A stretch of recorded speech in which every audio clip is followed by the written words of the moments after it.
नमस्कार विद्यार्थियों, श्रीमती मोहरी देवी तापड़िया कन्या महाविद्यालय जसवंतगढ़ के YouTube चैनल पर एक बार पुनः आपका हार्दिक स्वागत और अभिनंदन है। मैं प्रवक्ता चंद्र प्रकाश गुर्जर। आज की क्लास हमारी BA द्वितीय वर्ष के छात्रों हेतु इतिहास विषय की होगी। इतिहास विषय के दौरान हम अध्ययन कर रहे हैं निरंतर जो मध्यकाल के दौरान क्षेत्रीय शक्तियों का विकास। उसके तहत आज हम मेवाड़ राज्य को पढ़ेंगे जो राजस्थान में स्थित है और उत्तर भारत में जो इसकी राजनीतिक भूमिका क्या रहती है मध्यकाल के दौरान, उसके बारे में हम जानेंगे और यहाँ के शासकों के द्वारा किस तरह की जो सैन्य कार्रवाइयाँ की जाती, किस तरह के युद्ध लड़े जाते हैं और उसके अलावा जो उत्तर भारत की राजनीति को कैसे प्रभावित किया जाता है। वैसे तो मैं आपको बता दूं कि 15वीं शताब्दी के अंत में और 16वीं शताब्दी के प्रारंभ में राजस्थान में 3 जो राज्य होते हैं जिनके द्वारा जो उत्तर भारत की राजनीति में महत्वपूर्ण योगदान दिया जाता है। जिसमें बात की जाए तो एक मेवाड़ का राज्य जो वर्तमान उदयपुर का क्षेत्र है वहाँ पे स्थित है दक्षिण भारत में, और एक मारवाड़ का राज्य जो जोधपुर के आसपास का क्षेत्र है उसे मारवाड़ का राज्य कहते हैं। जोधपुर वर्तमान है मेहरानगढ़, उसके बारे में हम आगे पढ़ेंगे। और आमेर राज्य जहाँ कच्छा हुआ शासकों का शासन था, तो जो जयपुर का क्षेत्र है, जयपुर का दुर्ग है, उसके आसपास का एरिया, ये 3 बड़े राज्य होते हैं राजस्थान में। इनके द्वारा मध्यकाल के दौरान जो अत्यधिक राजनीतिक भूमिका अदा की जाती है उत्तर भारत में। तो आज हम मूलतः मेवाड़ राज्य के बारे में पढ़ेंगे। तो मेवाड़ राज्य में आपको पता होगा कि मेवाड़ राज्य का क्षेत्र राजस्थान में ही है। वर्तमान समय स्थिति उसकी देखी जाए तो उदयपुर चित्तौड़गढ़ का जो क्षेत्र है वो राजसमंद का क्षेत्र, ये मेवाड़ राज्य के क्षेत्र के अधीन ही आता था। और यहाँ पे जो मेवाड़ में जो रावल शाखा के बात की जाए तो शासकों के द्वारा, और राणा शाखा के जो सिसोदिया वंश के शासकों के द्वारा शासन किया जाता। सर्वाधिक तौर पर इसकी ऐतिहासिक पृष्ठभूमि के बारे में देखा जाए तो सबसे पहले गुहिल नाम के व्यक्ति के द्वारा जो इस मेवाड़ राज्य की स्थापना की जाती है और इसी व्यक्ति के नाम पर यह वंश गुहिल वंश कहलाता है। गुहिल वंश का शासन काफ़ी लंबे समय से 6ठी शताब्दी की बात की जाए, 6ठी शताब्दी के दौरान इस वंश की स्थापना गुहिल नाम के व्यक्ति के द्वारा मेवाड़ में कर दी जाती है और मेवाड़ राज्य की स्थापना होती है 6ठी शताब्दी में। उसके पश्चात एक इसके कुशल शासक होते हैं राणा समर सिंह। इनके समय में जो बात की जाए तो मेवाड़ राज्य की सीमाओं का खूब विस्तार किया जाता है इनके द्वारा। और उसके पश्चात बात की जाए तो मध्यकालीन जो क्षेत्रीय शक्तियों का विकास है उसके तहत हमें जो ये प्रांतीय राज्य हैं उनके बारे में ज़्यादा विस्तृत रूप से नहीं पढ़ना है। इनके बारे में हालांकि आपकी पुस्तक में तो और सीमित दिया गया है, फिर भी मैंने आपको ज़्यादा मैटर जो कलेक्ट करके दिया है तो इनके बारे में हमें ज़्यादा नहीं पढ़ना, क्योंकि हमारी पाठ्य पुस्तक में और सिलेबस में ये चीज़ें इतनी विस्तृत रूप से नहीं है। तो हमें इनके बारे में थोड़ी सामान्य जानकारी है वो अपनी पाठ्य पुस्तक में दी गई है। उसके अनुरूप बात की जाए तो गुहिल नाम के व्यक्ति के द्वारा 6ठी शताब्दी में यहाँ पे गुहिल वंश की स्थापना कर दी जाती है। उसके अलावा जो राणा गुहिल वंश के जो शासक होते थे, गुहिल वंश के शासकों की बात की जाए तो गुहिल वंश के शासकों की शाखा रावल शाखा कहलाती थी और इनके शासक जो रावल भी कहलाते थे। तो राणा समर सिंह के समय बात की जाए तो राणा समर सिंह होते हैं शासक यहाँ मेवाड़ राज्य में। उन समय बात की जाए तो मेवाड़ राज्य की सीमाओं का विस्तार इनके द्वारा किया जाता है। उसके पश्चात जो 1303 ईस्वी में जो अलाउद्दीन खिलजी के द्वारा आक्रमण किया जाता है वो हमने पिछली क्लास में पढ़ा था, जहां सल्तनत काल हम पढ़ रहे थे। अलाउद्दीन खिलजी के दौरान आपको पता होगा, भली भांति मैंने आपको समझाया है। 1303 ईस्वी में अलाउद्दीन खिलजी के द्वारा जो रानी पद्मिनी को प्राप्त करने के ऐसे इतिहासकारों के द्वारा कहा जाता है, हालांकि इसमें मतभेद है उसको लेकर। हालांकि इसका चित्तौड़ का सामरिक महत्व भी था, जो गुजरात प्रांत पर अधिकार करने के लिए इस चित्तौड़ क्षेत्र पर अधिकार होना जरूरी था। उसलिए तो 1303 ईस्वी में जो यहाँ के शासक राणा रत्न सिंह होते हैं उनके समय जो आक्रमण किया जाता है अलाउद्दीन खिलजी के द्वारा, और उस आक्रमण में जो राणा रत्न सिंह है वो शहीद हो जाते हैं, खेत रहते हैं, और उनकी पत्नी पद्मिनी के द्वारा जो जौहर कर लिया जाता है। तो उस समय जो यहाँ 1303 ईस्वी में पुनः जो तुर्कों का अधिकार हो जाता है। उसके पश्चात तुर्कों का अधिकार, लेकिन अलाउद्दीन खिलजी की मृत्यु के पश्चात एक हमीर नाम के व्यक्ति के द्वारा जो इसी गुहिल वंश की एक शाखा है उसी का जो उसी का वंशज होता है, गुहिल वंश की शाखा, उसके द्वारा पुनः चित्तौड़ पर अधिकार कर लिया जाता है। अब ये हमीर कौन होता है? ये हमीर होता है क्षेत्र सिंह का पोता। क्षेत्र सिंह कौन होता है? क्षेत्र सिंह वो व्यक्ति है जो राणा रत्न सिंह के साथ, जो अलाउद्दीन खिलजी के आक्रमण के समय अपने 7 पुत्रों सहित मारा जाता है, और सिसोदा गांव के ये जागीरदार थे, और पुनः जो इनके द्वारा चित्तौड़ पर अधिकार कर लिया जाता है क्षेत्र सिंह के पोते के द्वारा। तब सिसोदा गांव के होने के कारण इनका वंश सिसोदिया वंश कहलाता है।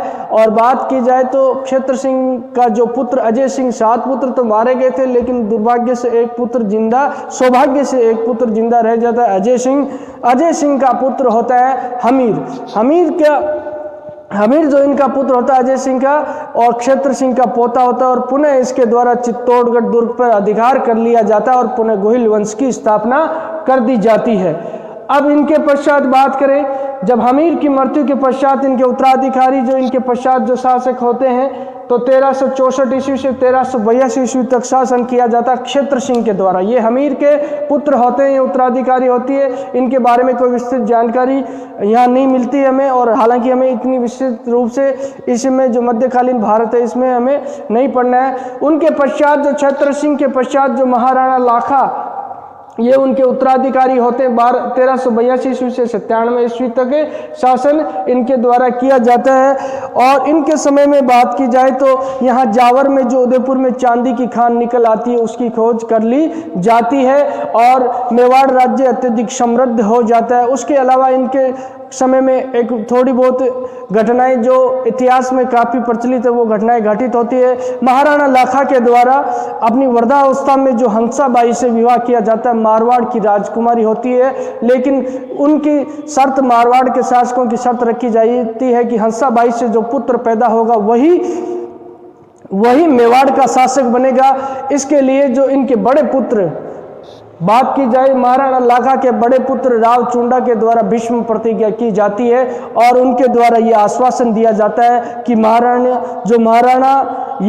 महाराणा लाखा है, उनका जो रानी हंसाबाई से पैदा होने वाला पुत्र ही सिंहासन पर बैठेगा, और उनके द्वारा ये त्याग कर दिया जाता है, जो इतिहास में भीष्म पिता के नाम से जाने जाते हैं, प्रचलित है। राव चुंडा के द्वारा महाराणा लाखा के पुत्र जो हंसाबाई से पैदा होते हैं, हंसाबाई से मोकल पैदा होते, इन्हें ही सिंहासन पर बैठाया जाता है। इसी के लिए राजस्थान के भीष्म पितामह के रूप में राव चुंडा जाने जाते हैं। जब मोकल सिंहासन पर बैठते हैं, जो इतने कुशल शासक नहीं होते, और उन्हीं के समय बात की जाए, इनका शासन हालांकि दीर्घकालीन रहता है, 1397 से 1433 ईस्वी तक रहता है। कुछ समय के लिए तो राव चुंडा द्वारा इनकी जो सहायता की जाती है शासन संचालन में, उसके पश्चात उनकी मृत्यु के पश्चात चाचा मेरा और महपा पवार नाम के 2 जो जागीरदारों के द्वारा जो इनकी हत्या कर दी जाती है, महाराणा मोकल की जो हत्या कर दी जाती है। उनके पश्चात महाराणा मोकल की हत्या के पश्चात मोकल के अन्य पुत्र है जो महाराणा कुंभा, वह यहाँ के शासक बनते हैं, और महाराणा कुंभा का नाम मेवाड़ राज्य में काफ़ी सम्मान से लिया जाता है। राजस्थान के इतिहास में भी बड़े सम्मान से इनका नाम लिया जाता है, और उत्तरी भारत की राजनीति में बहुत महत्वपूर्ण योगदान जो महाराणा कुंभा का रहता है। ये कुशल सेना नायक, वीर पराक्रमी, साहसी थे, और इनके समय जो मेवाड़ राज्य का अत्यधिक सीमाओं का विस्तार किया गया, और मेवाड़ राज्य में अत्यधिक जो आर्थिक विकास है, जो आर्थिक प्रगति है इनके समय में होती है, और इनके द्वारा कई दुर्गों का निर्माण करवाया जाता है। 1436 ईस्वी में इनके द्वारा सारंगपुर का युद्ध लड़ा जाता है। ये सारंगपुर का युद्ध किसके मध्य होता है, तो बात बताऊं आपको कि मालवा का शासक होता है महमूद गजनवी प्रथम। महमूद गजनवी प्रथम इधर मालवा, क्योंकि मालवा यहाँ मेवाड़ का पड़ोसी राज्य था, तो इसके साथ संघर्ष चलता है। उसी समय बात की जाए तो उसी समय जो महमूद खिलजी प्रथम यहाँ शासक है, उनके मध्य और यहाँ महाराणा कुंभा के मध्य संघर्ष होता है, जिसमें महाराणा कुंभा के द्वारा जो इन्हें महमूद खिलजी प्रथम को पराजित कर दिया जाता है। लेकिन इतिहास में ये चीज़ विवादास्पद है, क्योंकि इधर जो महाराणा कुंभा के द्वारा इन्हें पराजित करने के उपलक्ष्य में जो कीर्ति स्तंभ बनाया जाता है चित्तौड़ दुर्ग में, और उसी समय कहते हैं कि इनके द्वारा जो मांडू शहर, मांडू इनकी राजधानी है मालवा की, उसमें विजय स्तंभ बनाया जाता है 7 मंजिला। तो ये विवादास्पद है कि इसमें किसकी जीत होती है। हालांकि ये देखने को मिलता है कि इसमें ये युद्ध निर्णायक युद्ध नहीं होता है, इसमें स्पष्ट जीत किसी को नहीं मिल पाती है। तो सारंगपुर का युद्ध 1436 ईस्वी में महमूद खिलजी प्रथम है, महमूद खिलजी प्रथम और महाराणा कुंभा के मध्य होता है। ऐसे क्वेश्चन जो प्रतियोगिता परीक्षाओं में पुटअप हो सकते हैं, आपसे पूछे जा सकते हैं, तो विद्यार्थी इनको नोट करें और इनको याद करने का प्रयास करें ताकि आपके लिए फायदेमंद हो।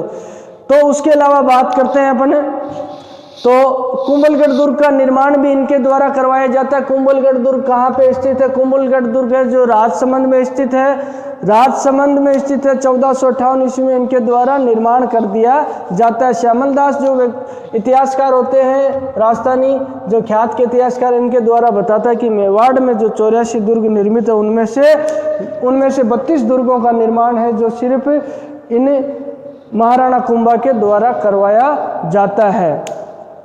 अब बात करते हैं महाराणा कुंभा की वृद्धावस्था के दौरान जो पुत्र, इनके पुत्र उदय है, उदयकरण सिंह है, उदय सिंह के द्वारा इनकी हत्या कर दी जाती है।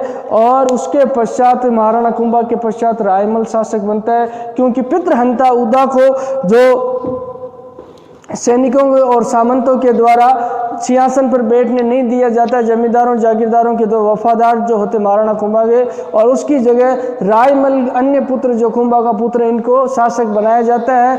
और इनके द्वारा जो 1468 ईस्वी से लेकर 1509 ईस्वी तक शासन किया जाता है। उसके पश्चात जो रायमल के पश्चात उनके तीसरे पुत्र है राणा सांगा, वो सिंहासन पर बैठते हैं। वो भी बहुत वीर पराक्रमी साहसी यहाँ युवक होते हैं और उनके द्वारा जो मेवाड़ राज्य की सीमाओं का विस्तार किया जाता है। हालांकि उनके समय, महाराणा सांगा के समय, जो मेवाड़ राज्य पे बाबर का आक्रमण होता है।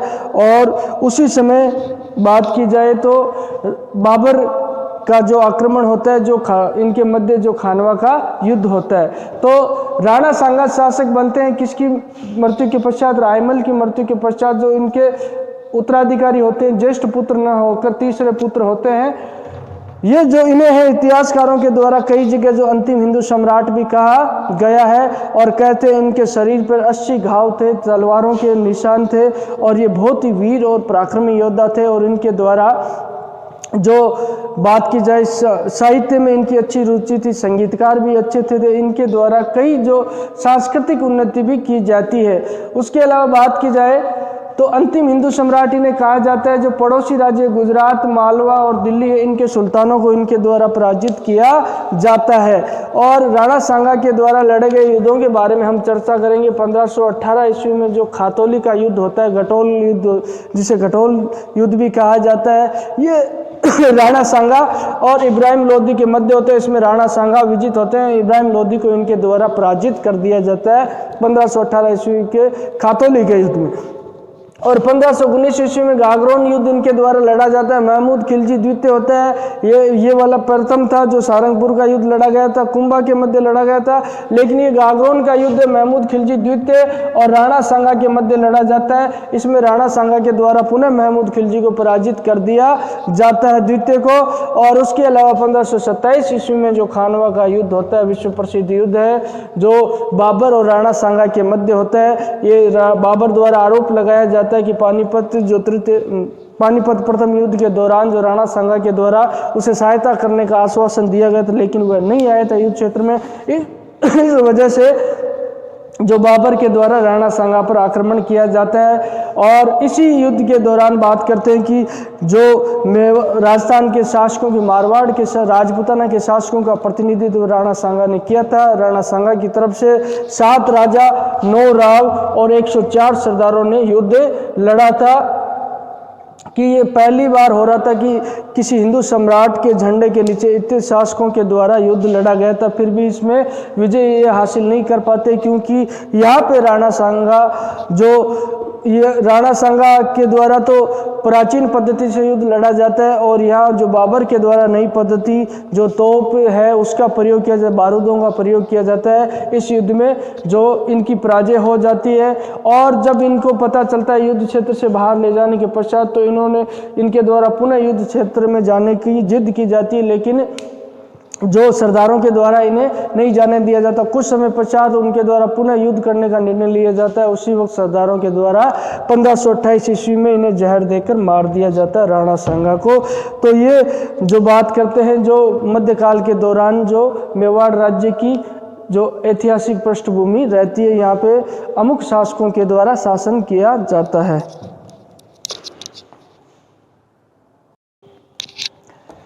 तो विद्यार्थियों, आज की क्लास में हमने जो क्षत्रिय शक्तियों का विकास मध्यकाल के दौरान तो मेवाड़ राज्य के बारे में जाना। मेवाड़ राज्य की स्थापना गुहिल नाम के व्यक्ति के द्वारा 6ठी शताब्दी ईस्वी में कर दी जाती है सबसे पहले, और उनके नाम के आधार पर ये गुहिल वंश कहलाता है। गुहिल वंश की समाप्ति होती है 1303 ईस्वी में अलाउद्दीन खिलजी की समाप्ति, जो अलाउद्दीन खिलजी का आक्रमण होता है। रत्न सिंह अंतिम शासक गुहिल वंश का, इन्हें रावल शाखा कह जाते हैं। हालांकि गुहिल वंश की जो अन्य शाखा है, उसी के जो शासक बाद की सिसोदिया शाखा के द्वारा शासन किया जाता है। ये गुहिल वंश की शाखा रहती है।